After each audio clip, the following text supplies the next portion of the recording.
Hey my friends, how's it going? It's Ultimus, and today I realized I thought I had done this video before, realized I haven't, so I figured it's time to remedy that.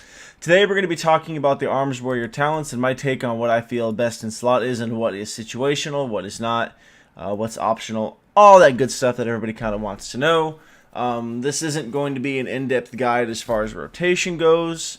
I might do that at at a later date, but I'd rather do this video just focusing on talents and then how they're going to interact with some of your core abilities and stuff like that. So we might do a rotations video another time, but like I said, just want to really focus on talents this time around. So let's go ahead and dive right in. This is currently as of the 7.0 pre-patch. We are about a week, 2 weeks out from Legion launch. So if anything changes, it'll be very last minute, so we'll have to keep an eye on the beta and see, but as of right now, these are the talents that I'm currently running, more or less, alternating between a couple others. And of course, I also want to share some of my predictions, and I also want to talk about the PvP talent as well again. So, enough rambling, let's jump right in. In our level 15 tier, we have Dauntless, which is your abilities cost 20% less rage. Overpower, which is your strongest single target attack just about, especially considering the fact that it has a 60% chance to crit, but even compared to Mortal Strike, with Overpower being 32,336, whereas Mortal Strike is sitting at 28,197 base. So Overpower, definitely your strongest single power or single target attack, I should say. And then last but not least, we have Sweeping Strikes. As far as I'm concerned, in this tier and just about in any situation, and this is strictly speaking from a PvP standpoint, because since Arms is the best spec in PvP right now, Fury might fare well in PvE, but with the 30% damage increase, it has little to no place or representation in arenas at the moment, and it gets steamrolled in battlegrounds because of that nerf, basically, or buff, or however that works. I don't even know what it is. That debuff you basically give yourself when you're enraged. Dauntless is okay. It's a cool concept, and I like the idea, but as of right now, Arms Warriors aren't really having any trouble with rage generation, so with that, doesn't really matter much. That, and plus, it tends to nerf anger management if you're going to be taking anger management as a talent, which of course we will talk about later. So if you do take Dauntless and or anger management, make sure you are not taking them together, because again, anger management basically means for every 10 rage you spend, reduces the cooldown on battle cry. Obviously, that's going to take longer because you're nerfing, the amount of rage that you are spending on abilities. I do like the concept of specs that cost less resources for you to use the abilities, but in this particular case, Dauntless just doesn't really seem relevant for now, again, simply because again, we're not really having any trouble spending rage or generating rage. We're doing a very good job with that. Secondly, I want to talk about Sweeping Strikes. Sweeping Strikes is decent, but not great, especially since it was changed mechanically a little bit to where it only affects Mortal Strike and Execute. One of the biggest changes to Arms Warriors right now is that Arms no longer has that semi-truck of an Execute attached to it. Like, Execute is decent, but there's some debate going on right now, and there's some testing going on amongst some of the Arms Warriors that I pay attention to, that really know what they're doing as to whether Execute is even really worth casting over Mortal Strike, or even, obviously, Overpower. Because the only time Execute is really worth it is when you're dumping at least 40 rage into it, and again, there's a lot of times you'd rather use that on your Overpower procs.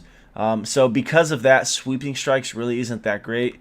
I could see Sweeping Strikes being great in old raids if you're soloing old raids and just want to just pack everything up together and just destroy it down with AoE attacks. Typically Bladestorm is better for that anyways, especially now that it's baseline for Arms Warriors. But again, totally, like, if you're into just that huge AoE spec, when you're soloing old dungeons and stuff like that, that absolutely, by all means, take Sweeping Strikes. But I feel like Dauntless and Sweeping Strikes pale in comparison to the attack that is Overpower. Dirt cheap, 10 rage, again, 32,000 damage, basically, base line, and it's your strongest single target attack, hands down. It cannot be blocked, it cannot be dodged, it cannot be parried, so it's going to land no matter what. And on top of whatever your critical strike chance is, it has a 60% increased chance to critically strike. And then, of course, all of your melee attacks have a chance to activate Overpower. So this gives you a reason to continue to keep attacking. Auto attacks, special attacks, whatever it is. Obviously, Overpower is going to be affected by those. So as far as I'm concerned, Overpower is the clear and just about only choice for me in this tier. I'm glad it's back since it was pruned and taken away in Warlords of Draenor, and I'm happy to see it come back for Legion. In our level 30 tier, we have Shockwave, Stormbolt, and Double Time. Shockwave functions exactly the same as it did in Warlords of Draenor. Stormbolt does as well, except that it no longer does the quadruple damage to targets that are immune from stun, which takes away a little bit of usefulness when you're soloing old raids. And then Double Time increases the maximum number of charges on charge by 1 and reduces the cooldown by 3 seconds. Now you're pretty much going to be alternating between Shockwave and Stormbolt here. Of course, depending on the situation. Are you doing random BGs? Are you soloing old raids? Are you doing arenas? Are you fighting a caster heavy arena team? Are you fighting a melee heavy team? Are you fighting a pet heavy team? Whatever it is, that's all going to change depending on what you're up against. If you're in a situation where you're in an arena where you have a team that is a caster heavy class team, or you're dealing with wanting to lock down a healer because your team might be lacking a little bit of CC, Stormbolt is your go-to.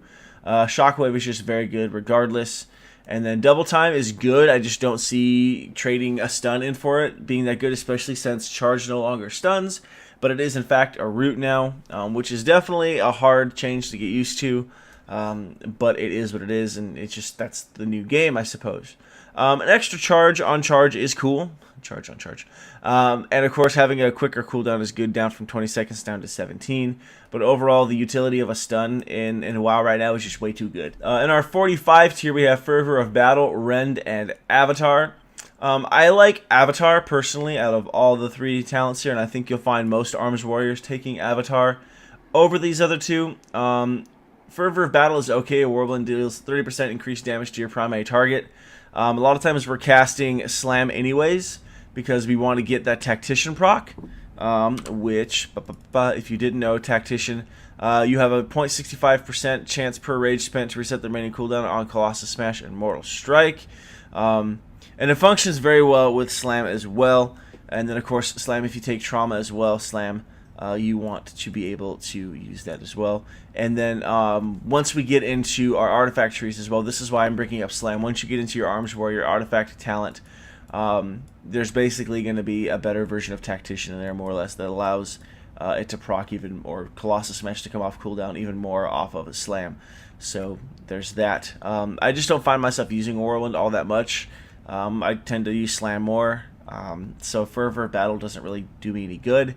Rend is no longer a baseline ability, but it is now a talent. Strange choice for sure. I'm not really sure I like or agree the overall game design and decision that was made for it. But at the same time, I do like that it's here from the stance of being able to do different types of builds and test different things out. It functions basically exactly the same way as it did in Warlords of Draenor, except for one major component, and that is it does no longer have the big burst at the end of it. It basically just ticks down, bleeds, and that's it.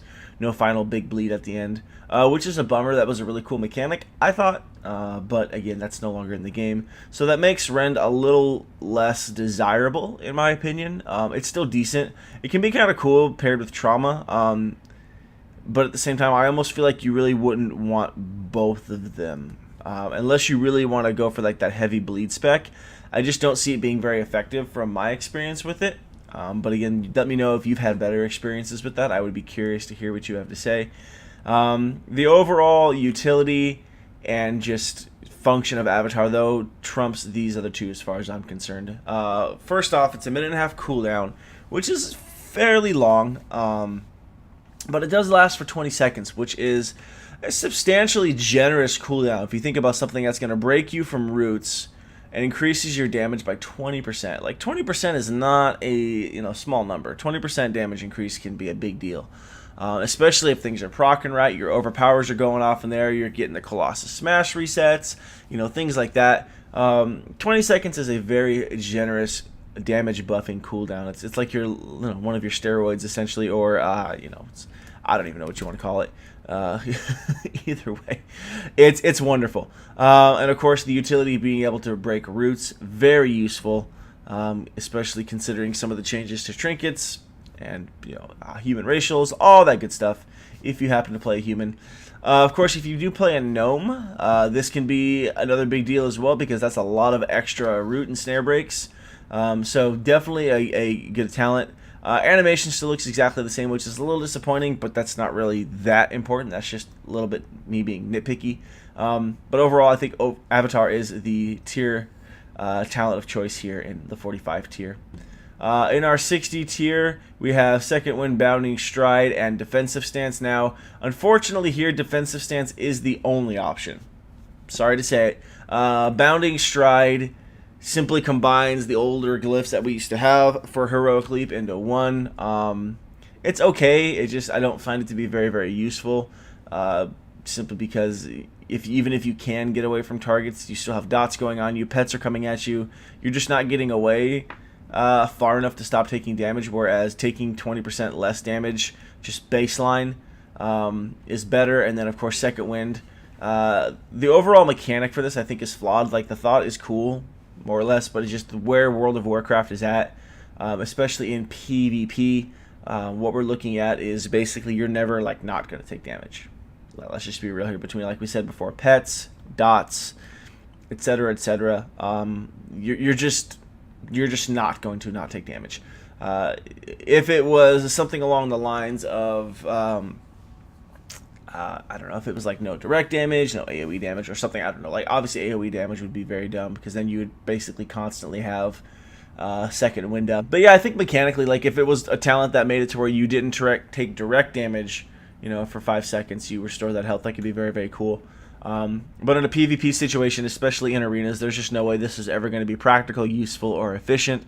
I could see it being decent for like soloing old raids, just keeping yourself going, and getting that health back in between mob pulls and stuff like that. But most old raids aren't really a problem unless you're doing some of the heroic Pandaria ones. I know some of those are trickier to solo, or you still need some people to solo with. And of course, as we move into Legion, and then of course people will be attempting to solo some of the Draenor raids, this might be a good talent for that. But otherwise, there's that. It could be a very good leveling talent, I will say that. Just helps you reduce the downtime in between, questing and mobs and stuff like that. But for PvP, it just has literally no use whatsoever. Again, Bounding Stride, same thing. It's okay, just not as good as Defensive Stance. The downside to Defensive Stance, or I should say the two downsides, are obviously, A, it's a talent now. I really personally don't like that design choice.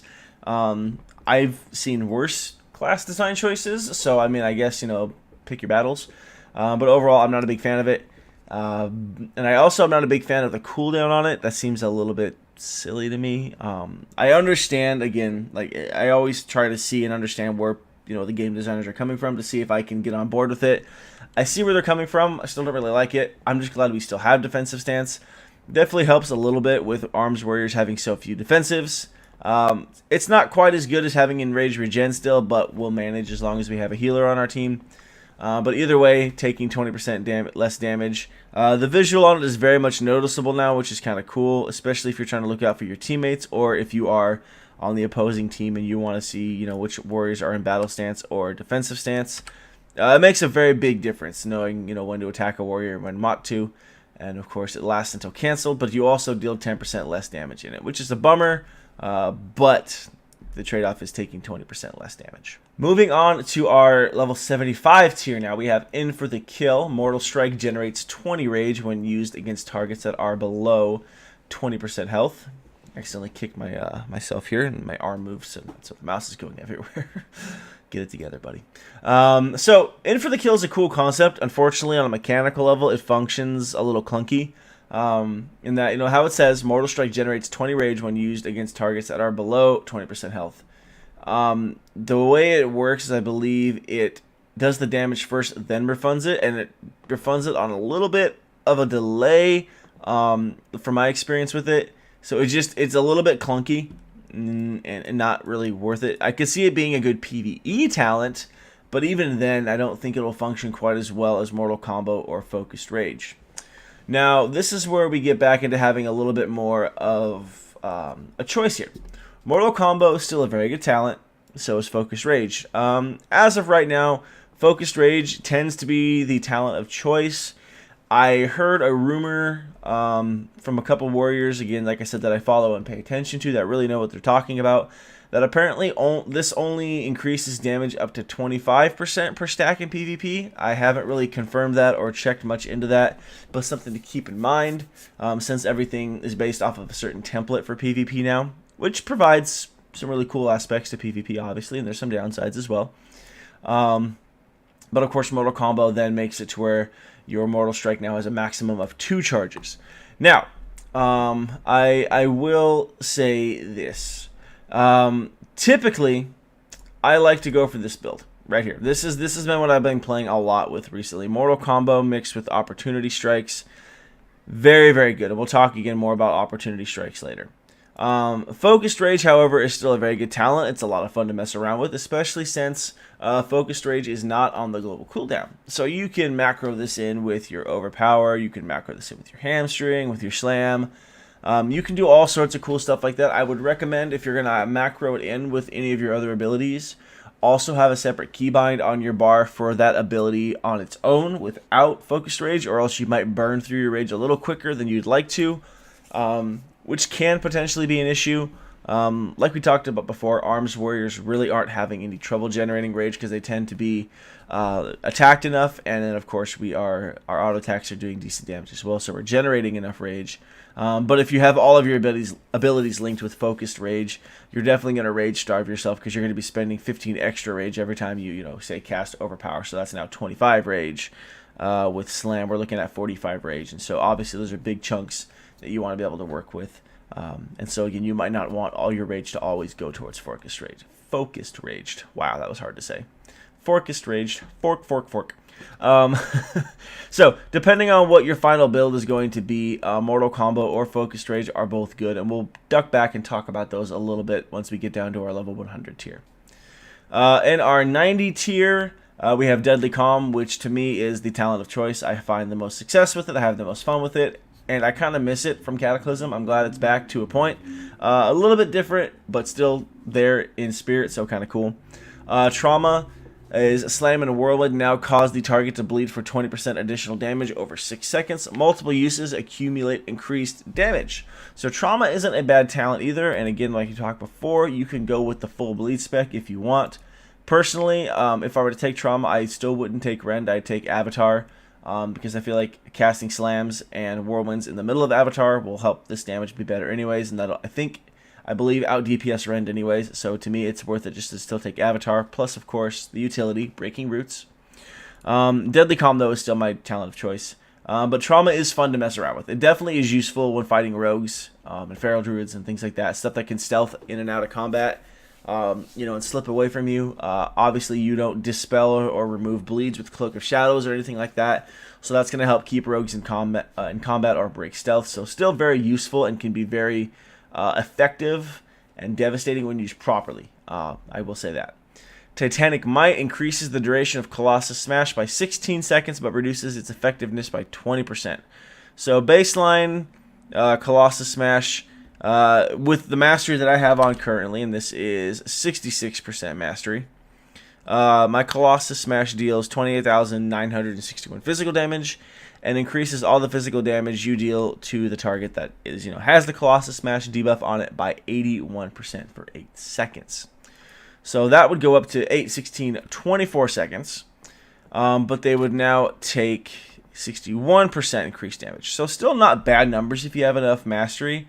And again, I will say this might get better later along the road, as we get better gear, as we get more mastery and things like that. But with the fixed PvP templates, I don't know. I would not put any weight into Titanic Might ever being good unless things change, at least for me in the foreseeable future. So as of right now, Deadly Calm is definitely the best in slot. Just go to most effective talent. Trauma can be good, but it is very situational and dependent on what you're fighting. And of course what PvP situations you find yourself in. So there's that on that one. Now, the last tier. Anger Management, Opportunity Strikes, and Ravager. I will say Ravager, as of right now, completely useless to me as far as I'm concerned. It's a, farther ranged Blade Storm, but unfortunately you replace Blade Storm. It is on a shorter cooldown, but it doesn't remove you from snares or anything like that like Blade Storm does, and it's stationary. So once you drop it, that's it, and it can just be moved out of. So it doesn't even increase your parry chance anymore. So that's a big downer as far as I'm concerned. Especially just with how Blade Storm is. Blade Storm isn't the biggest damage dealing ability anymore, but it is very effective against roots. And it's a good way to dodge roots and polys and snares and things like that if you're using it effectively.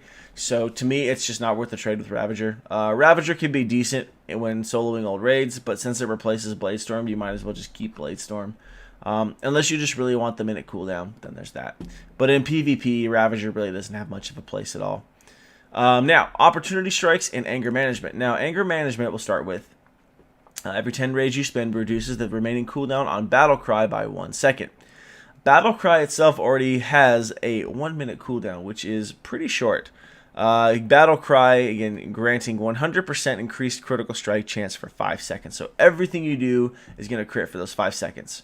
So if you can get this up every, 30, 40 seconds or so, and sometimes it feels like even shorter with how immersed you get in the battle, having cooldowns up a lot is so effective. Like, it used to be with Recklessness where I would try to time it right and things like that, and obviously you want to save your cooldowns for big burst moments when you're trying to land a kill. But with the current state of Arms Wars, I'm less hesitant to pop Battle Cry when I have Anger Management on, because I know it's going to be right back up soon enough anyways. So I feel like my burst and my overall pressure is a lot better with Anger Management, so which is really, really cool. Now, personally, again, I find that I like to do Anger Management and Focused Rage together. I think they work very well together because, again, you're spending Rage, all that stuff like that. You're dumping stuff into your Mortal Strike plus Focused Rage. It just works very well with Anger Management. Now, Opportunity Strikes. Opportunity Strikes states that your melee abilities have up to a 60% chance based on the target's missing health to trigger an extra attack that deals 13,000, I don't know why numbers are so hard, 13,796 physical damage.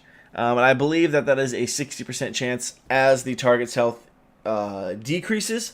Again, I'm still not really sure on how that works out with. I've yet to do a BG where I'm just paying attention to how Opportunity Strikes works. So I'll be curious to see what some of the better warriors have to say about that. I'll leave all that testing up to them. Personally, partly because I'm lazy, also because they're just better tuned for it and they pay more attention to stuff because they do the higher end arenas. But Mortal Combo plus Opportunity Strikes, very good together. Personally, I would not do Opportunity Strikes and Focused Rage, nor would I do Anger Management and Mortal Combo.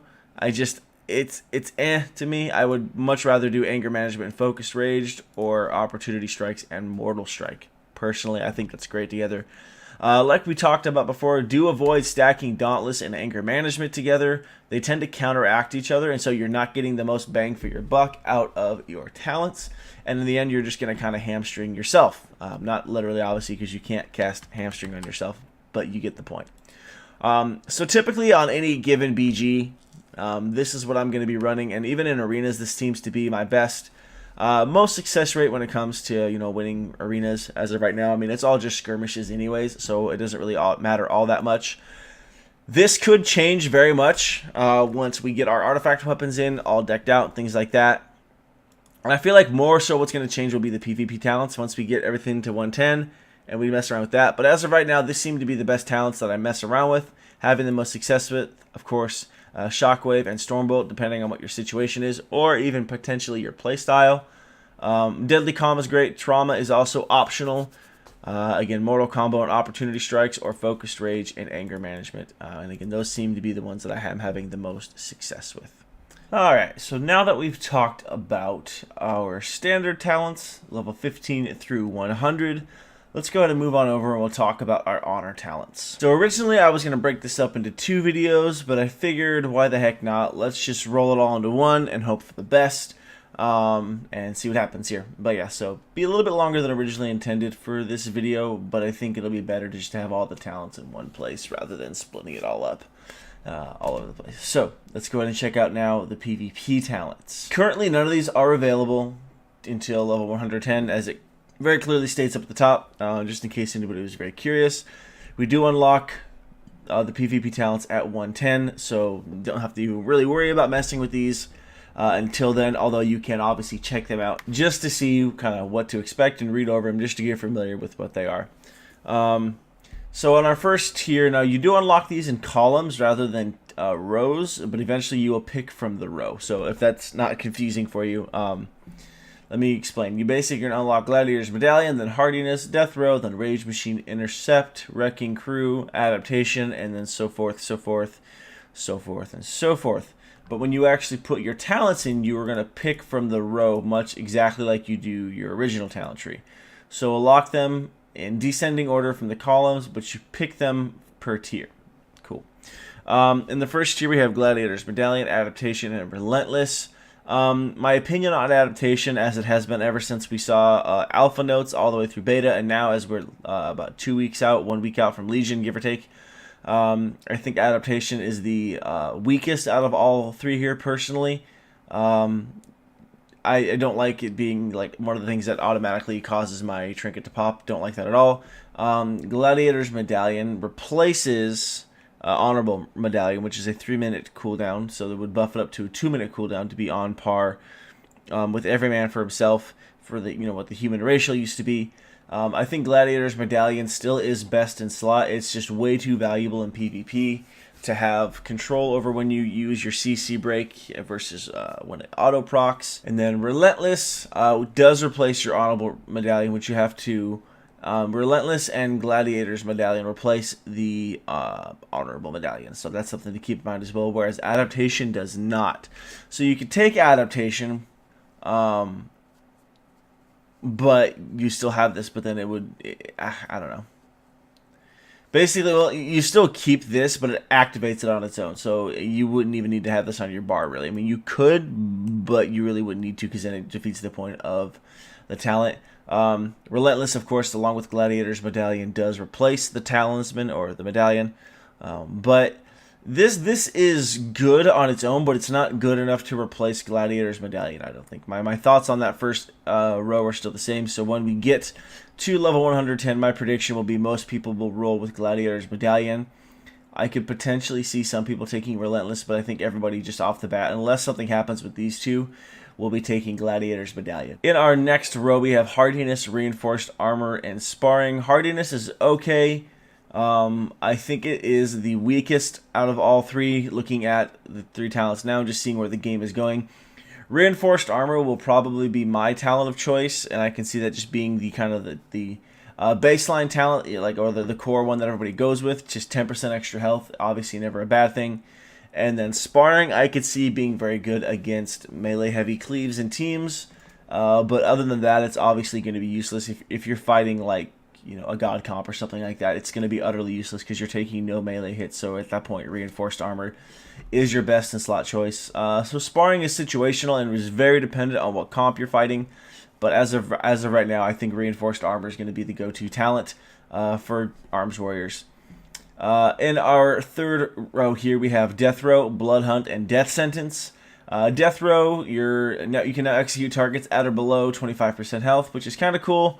Except for one small stipulation, that is, of course, as we talked about during our regular talent tree, Execute just doesn't hit that hard. Execute doesn't hit hard enough to really justify being able to now use it on targets above 25% health when you can still get your Overpower procs and your Mortal Strike procs. If Execute hit like it did back in Warlords of Draenor, Death Row would be very good, but as of right now, and the way things are looking for Legion endgame and PvP, Death Row to me seems like the weakest out of the three choices here. Blood Hunt is decent when within 10 yards of enemies at execute range. Your movement speed is increased by 15% and all snares are suppressed for at least 5 seconds. Again, good, but not useful against every team comp in arenas. So, again, could be good, but overall, I think Death Sentence is just better. It answers a little bit of the mobility issue for warriors, because basically what Death Sentence does is your Execute now has a 15-yard range, causing you to charge to targets when used. So it's not like your sword just gets really long and you're swinging it across the map at people, but it actually is a gap closer for you. So you don't have to waste your charge or while you're waiting for charge to come off cooldown. I think this is kind of almost a happy medium between the glorious mobile war we had in Mist of Pandaria compared to the very sluggish warrior that we had in Warlords of Draenor. I'm not saying this is like the perfect answer to that necessarily. I just feel like a lot of people, we look back on Arms in Mist of Pandaria, and it was just, I don't want to say a masterpiece, but it was pretty darn close. It was really good. It was a lot of fun to play. It was very effective. The mobility was wonderful. The mobility was almost too high. But this is kind of almost an answer to that, and I do think it is going to be the best in slot talent in this row. So that's, for me at least, I'll be taking Death Sentence once Legion hits and once I get access to all of my PvP talents. Again, Blood Hunt being very situational, and probably never use Death Row unless Execute gets buffed and it's worth using. Rage Machine, non-periodic attacks against you generate 5 rage. Okay. Spell Reflection. Now, Spell Reflection changed a little bit. Got a little bit of a buff, actually, aside from the fact that it's now a talent in the PvP tree. Again, still one of the decisions that I don't really care for Arms Warriors, or Warriors in general, just losing Spell Reflection.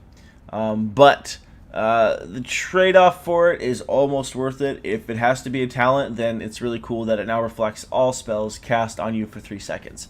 So on a 25-second cooldown, which isn't bad at all, you raise your shield, reflecting all spells that are cast on you. Just all spells. How it used to work in Warlords of Draenor and previously was that it would reflect the next spell cast on you. And of course, if you wanted to reflect anything more than that, you had to take Mass Spell Reflect, and that spread to your friends.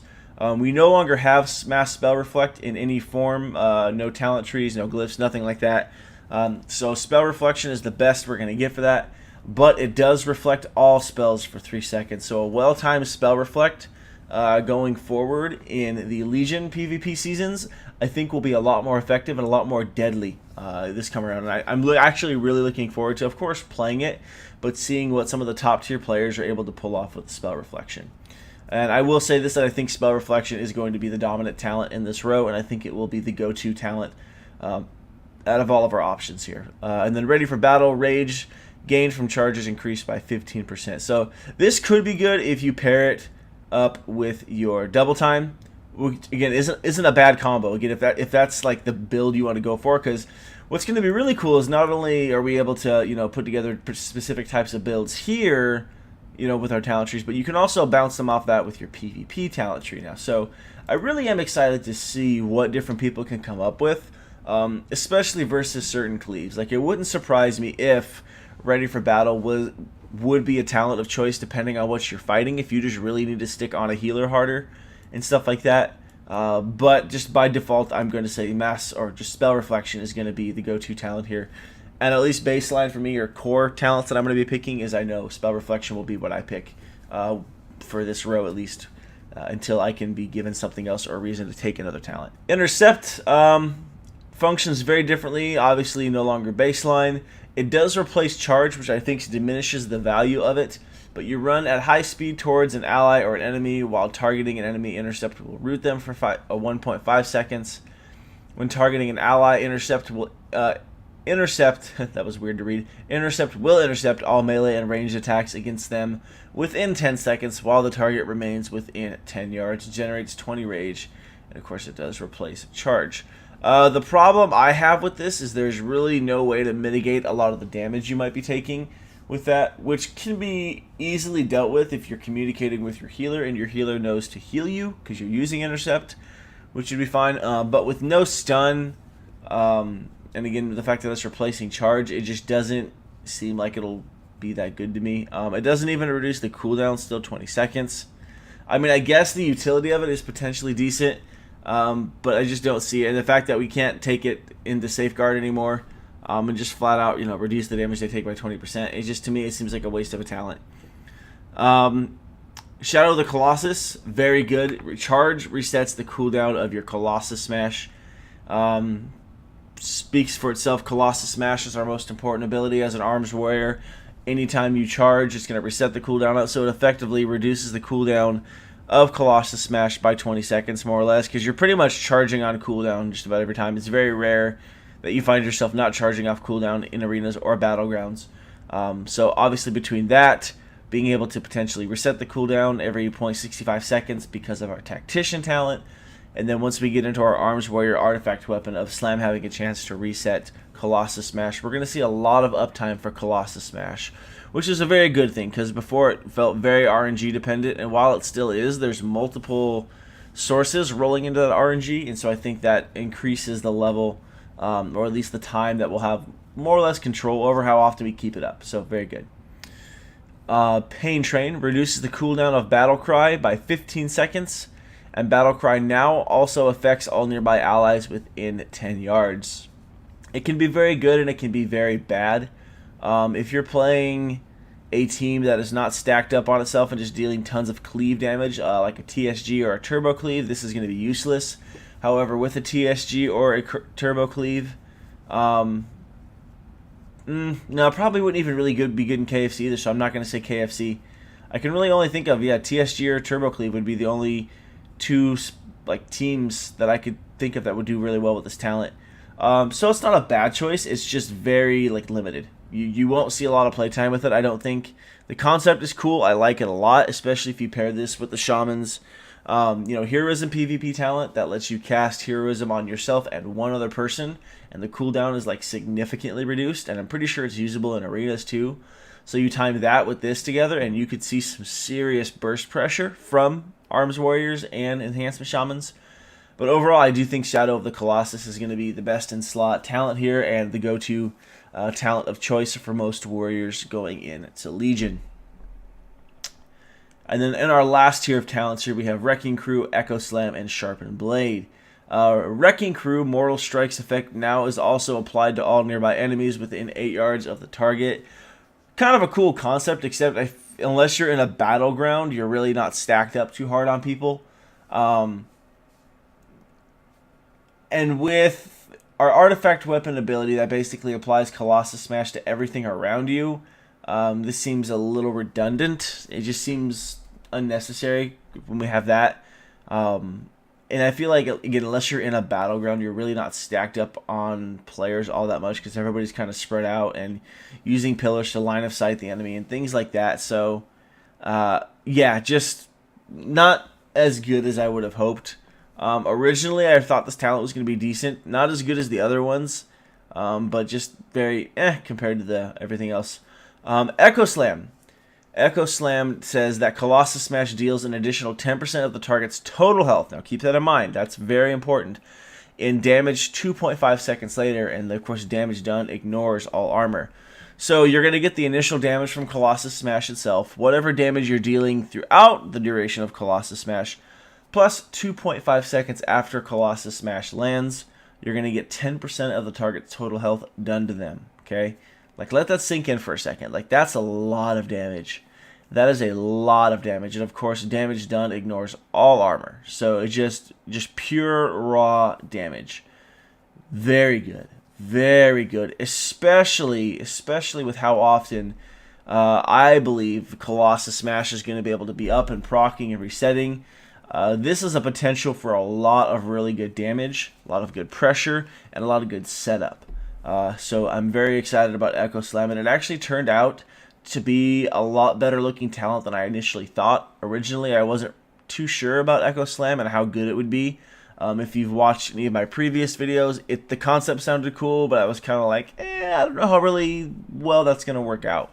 But from what I've seen on beta, again, from watching other people's videos and streams and things like that, Echo Slam turns out to be a really decent talent, which I'm very happy with, because I think it adds a cool aspect to game time, or to gameplay, I should say.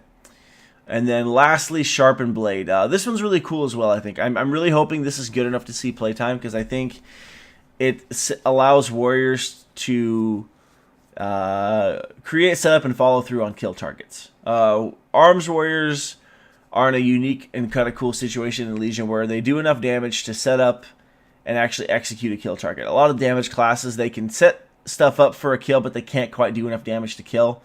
It's like a Fury Warrior right now. Fury Warrior does good damage, but obviously the fact that it's squishy is its biggest problem, but it really doesn't have fatal damage, whereas Arms really can take advantage of those situations, and Arms can land that fatal damage.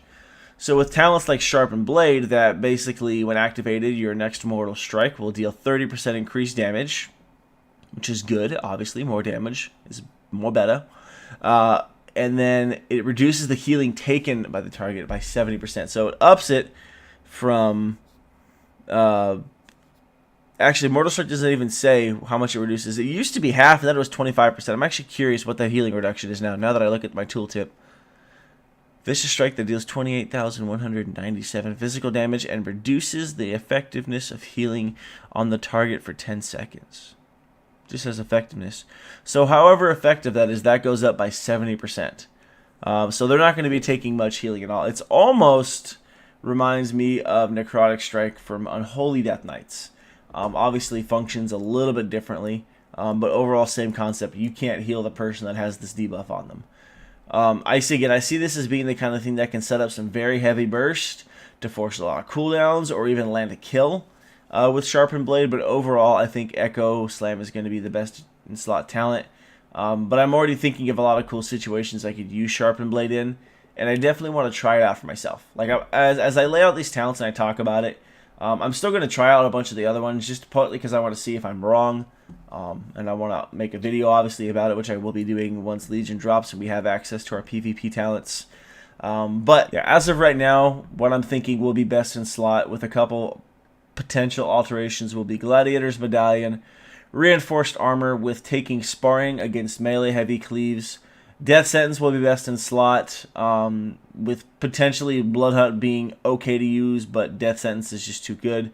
Spell Reflection best in slot, with Ready for Battle potentially pairing well with Double Time, but I don't know if you'd ever really want to take Double Time in the first place. So Spell Reflection still coming out on top there. Shadow of the Colossus. Shadow of the Colossus. Jeez Louise. Over Pain Train and Intercept. With Pain Train again being very situational or dependent on your comp. But overall, even then, I think in those situations, Colossus Smash still might be better.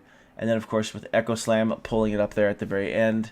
And then Sharpened Blade again being situational. So those are my thoughts on the Arms Warrior 110 PvP talents for now, as we're looking at them in 7.0 on live, getting ready for Legion. We'll see if anything changes last minute here before the expansion goes live or even leading up to it. But I would expect most of these to stay the same. There's a fly on my glasses that is driving me up a wall. I would expect most of these to stay the same until the PvP season starts, and then we might see some tweaking going on. But yeah, of course, much like with the standard talents, please let me know what you think about the PvP talents. What you think is going to be best in slot. Do you agree, disagree? All that good stuff. Want to hear from you guys. As always, keep it constructive, though. Always appreciate that. But that is going to do it for this video. Thank you for bearing with me on it. I hope you guys found it enjoyable, educational, entertaining, whatever it is. Yeah, if you enjoyed it, please don't forget to like, comment, and subscribe to let me know that you did. And thanks for watching, guys, and I'll catch you next time.